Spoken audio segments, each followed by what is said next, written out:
Bonjour à tous. Si vous vous en rappelez, nous avions défini les matières plastiques comme étant des matériaux polymères additivés, mais sans entrer plus dans le détail de cette notion. Et bien aujourd'hui, on va parler des principales charges et des principaux adjuvants utilisés dans l'industrie, et on va expliquer leur utilité et leur principe de fonctionnement. Et commençons sans plus attendre par les charges. Alors rien à voir avec les charges électriques.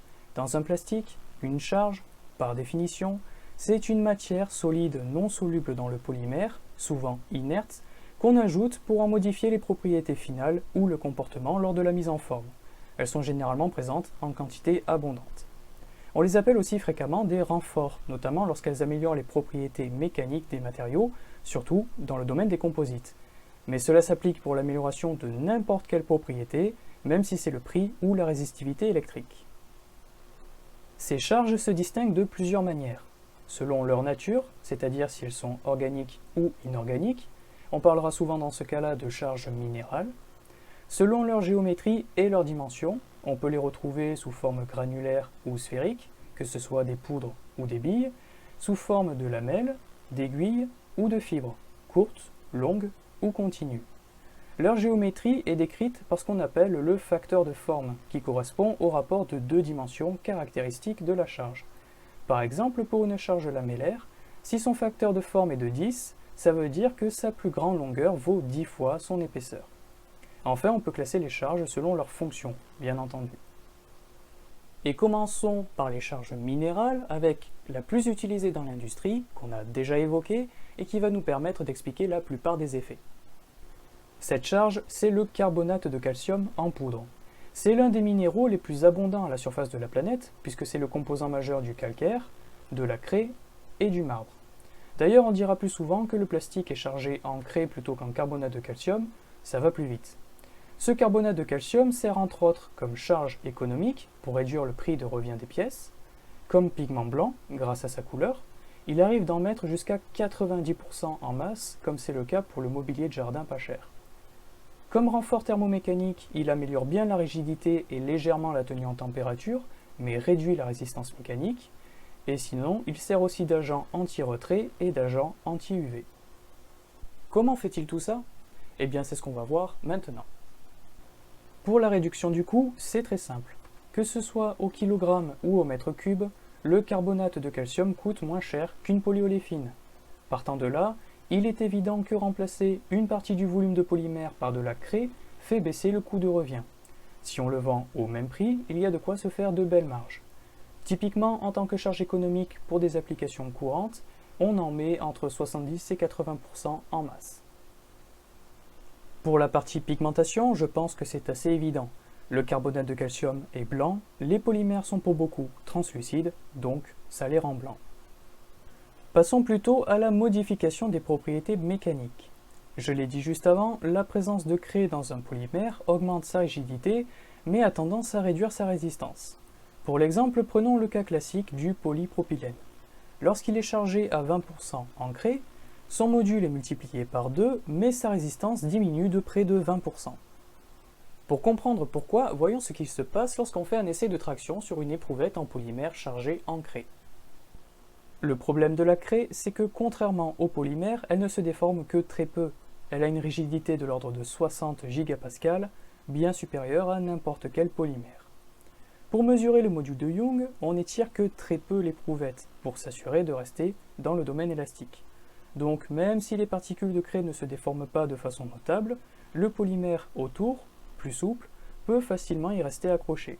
Ainsi, lorsqu'on essaye d'étirer l'éprouvette, on va aussi étirer les particules de craie.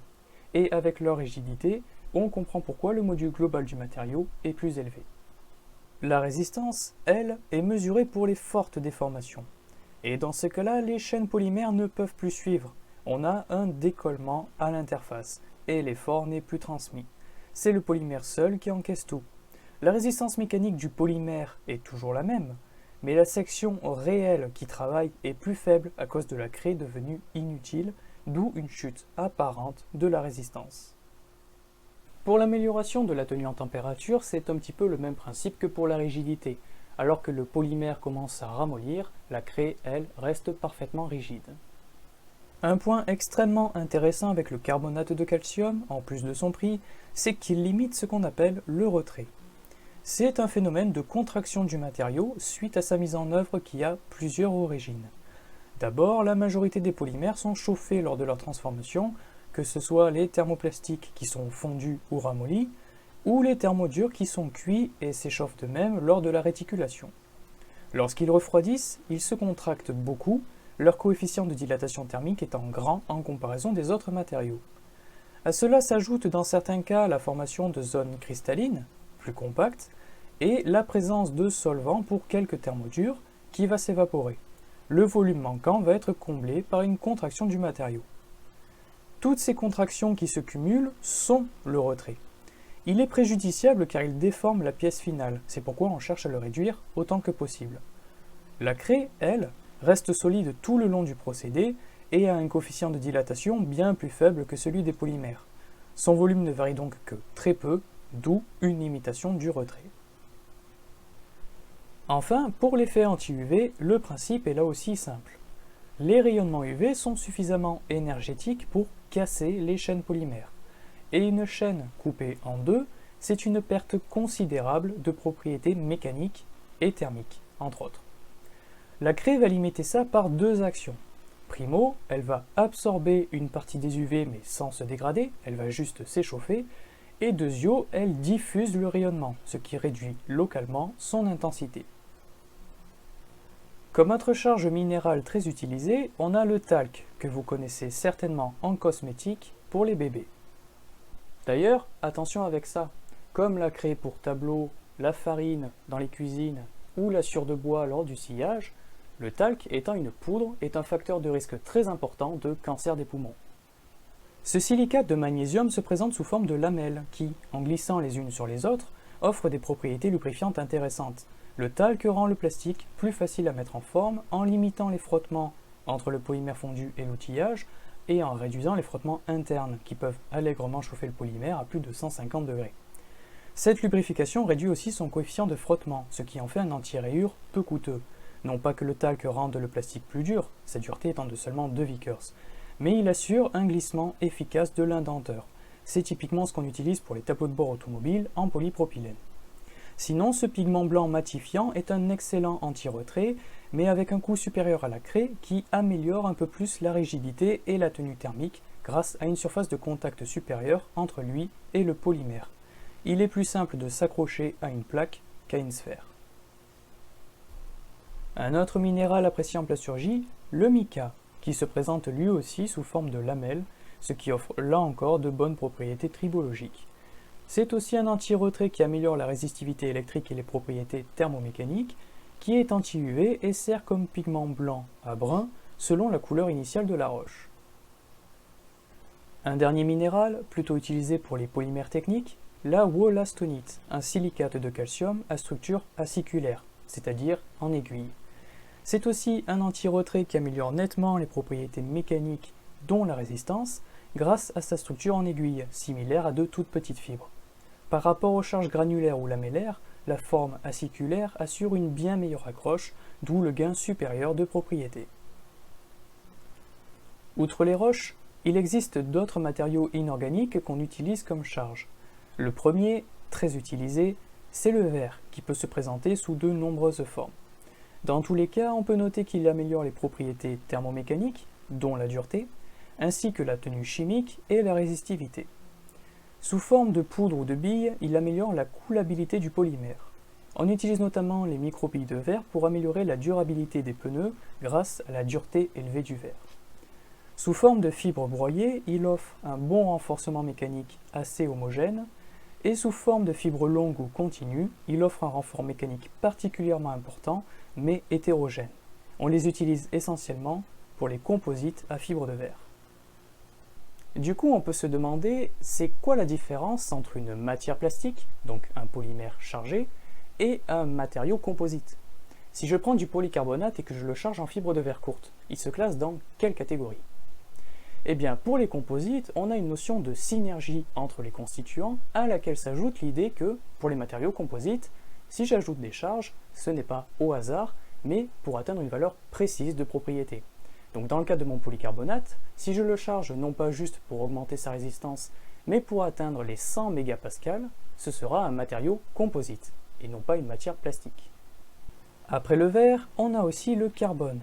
S'il est massivement utilisé dans l'industrie, ce n'est pas sous la célèbre forme des fibres de carbone, mais sous forme de poudre, le noir de carbone, qui est simplement de la suie en poudre.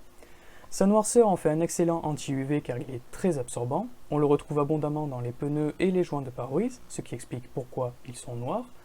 D'ailleurs, le noir de carbone est le pigment noir de prédilection grâce à son faible prix. On le retrouve aussi bien dans les plastiques que dans les encres, que ce soit l'encre de Chine ou l'encre de votre imprimante. Étant conducteur électrique, c'est un antistatique. Il permet aux charges électriques de se déplacer, évitant leur accumulation qui correspond, pour rappel, à de l'électricité statique. Une autre forme du carbone très utilisée, le graphite, qui est le composant des mines de crayon gris. Si on l'utilise pour ça, c'est parce qu'il se présente sous forme de lamelles de carbone qui glissent bien les unes sur les autres. C'est pourquoi, comme le talc, il améliore les propriétés tribologiques des plastiques et sert comme lubrifiant à chaud lors de la mise en œuvre. Les fibres de carbone sont utilisées de la même façon que leurs homologues en verre, mais elles procurent des propriétés mécaniques bien supérieures à un tarif lui aussi bien supérieur. Enfin, on retrouve aussi depuis quelques années les nanotubes de carbone.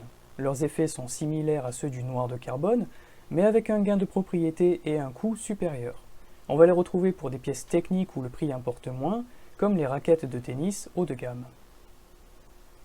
On a aussi les hydroxydes d'aluminium et de magnésium qui servent comme charge ignifugente, qu'on appelle aussi des retardateurs de flamme. Chimiquement, la combustion d'un composé organique n'est en fait rien d'autre que son oxydation, comme la rouille du fer, sauf qu'elle se fait de manière plus intense et uniquement en présence de 4 éléments constitutifs du tétraèdre du feu. Alors oui, il est fort probable que vous soyez plus familier avec la notion de triangle du feu, mais cette notion est officiellement caduque depuis le début des années 80, où on a mieux assimilé les mécanismes de la combustion par flamme. Ces 4 éléments sont un combustible, c'est-à-dire le composé qui va brûler, en l'occurrence le polymère, un comburant, c'est-à-dire le composé qui va réagir avec le combustible permettant la combustion, ici c'est comme souvent le dioxygène de l'air, une énergie d'activation qui permet d'initier la combustion, c'est le plus souvent la chaleur associée à une température élevée, et enfin la notion supplémentaire, ce sont les radicaux libres, qui entretiennent la combustion. Vous en avez peut-être déjà entendu parler en nutrition avec les antioxydants. Pour faire simple, un radical, c'est une molécule qui est cassée et donc extrêmement réactive, qu'on retrouve notamment au cours d'une réaction chimique. Dans le cas de la combustion, il constitue la flamme.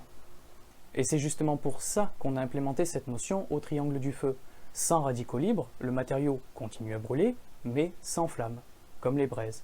Pour vraiment stopper la combustion, il faudra retirer un autre élément.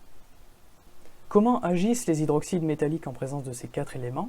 Eh bien, ils brûlent aussi, mais avec quelques subtilités. Leur combustion produit d'un côté de la vapeur d'eau qui va étouffer les flammes et bloquer les radicaux libres. Et de l'autre, elle forme une couche d'alumine ou de magnésie, deux céramiques extrêmement stables qui fondent à plus de 2000 degrés.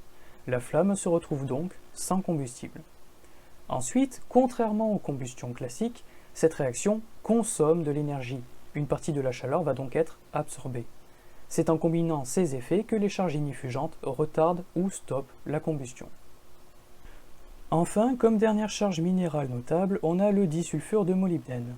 Se présentant lui aussi sous forme de lamelles, il offre un effet lubrifiant similaire au graphite, avec une excellente stabilité à chaud. Alors, il existe plein d'autres charges minérales, choisies en fonction de leur prix, de leur disponibilité ou des effets recherchés, mais on vient de voir les principales utilisées dans l'industrie. Du côté des charges organiques, puisqu'on a énoncé subrepticement les composites, on a bien entendu le Kevlar, qui offre d'excellentes propriétés mécaniques, mais il sert pour les composites ou le secteur du textile, du coup on n'en parlera pas ici. À la place, parlons du téflon.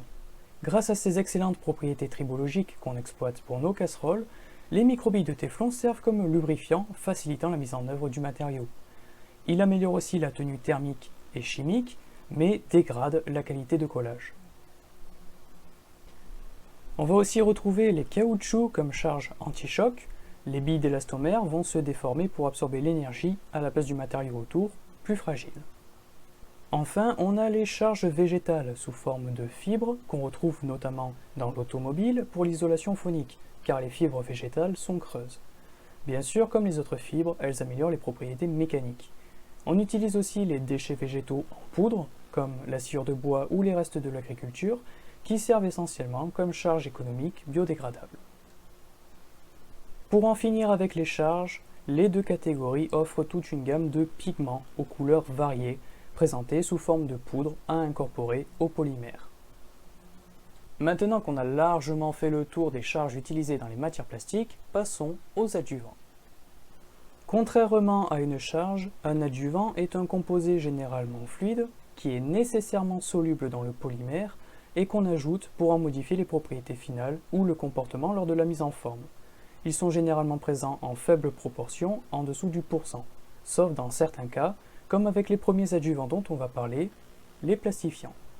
Ce sont les adjuvants les plus utilisés de l'industrie et ceux qu'on retrouve en plus forte proportion dans les matières plastiques, où on monte parfois plus de 30% en masse. Leur utilité ?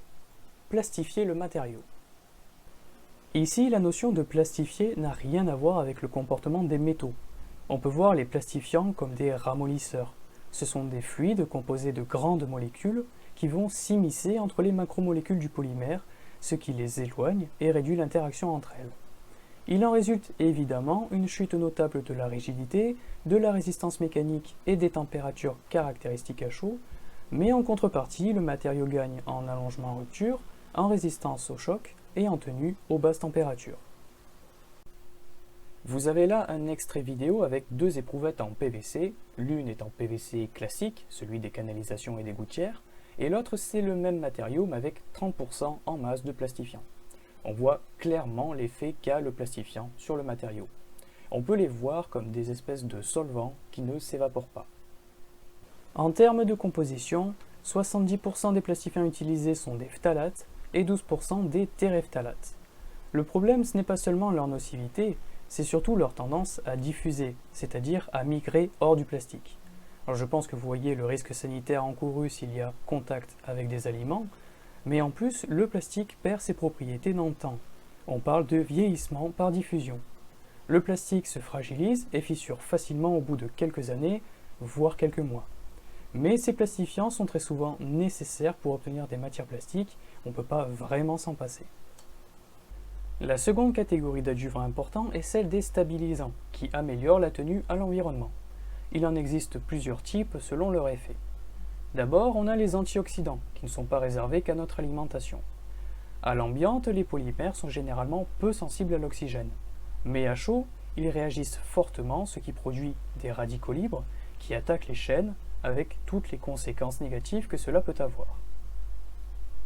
Les antioxydants sont simplement des pièges à radicaux libres. On va typiquement retrouver des molécules avec des noyaux aromatiques, riches en électrons, accompagnés parfois de phosphites ou de mercaptans qui agissent en synergie avec les aromatiques. Dans le même style, on a les anti-ozonants, surtout utilisés pour les élastomères qui sont très sensibles à l'ozone, surtout sous UV. On va là aussi retrouver des composés aromatiques, tout comme pour les adjuvants anti-UV au principe similaire. On ajoute des molécules qui vont absorber les UV préférentiellement au polymère et piéger les radicaux libres formés lorsque les molécules sont coupées.